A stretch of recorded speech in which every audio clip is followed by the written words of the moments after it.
হাসপাতালের ডাক্তার দেখাতে এসে চুরির কবলে পড়লেন এক নারী।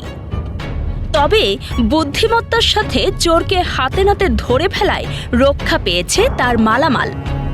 বুধবার বেলা 10:30টার দিকে যশোর জেনারেল হাসপাতালের প্যাথোলজি বিভাগের সামনে এই ঘটনা ঘটে।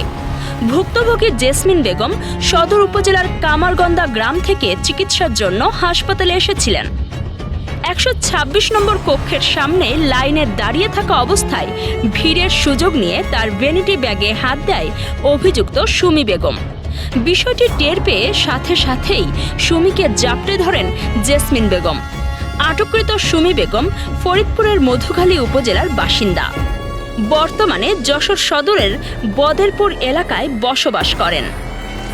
চুরির চেষ্টাকালে উপস্থিত জনতা তাকে ধরে হাসপাতাল পুলিশ ক্যাম্পে সোপর্দ করে। পুলিশ জানিয়েছে, আটক নারী পেশাদার চোর চক্রের সদস্য কিনা তা খতিয়ে দেখা হচ্ছে এবং তার বিরুদ্ধে আইনগত ব্যবস্থা গ্রহণের প্রক্রিয়া চলমান রয়েছে। ডেস্ক রিপোর্ট, রাত দিন নিউজ।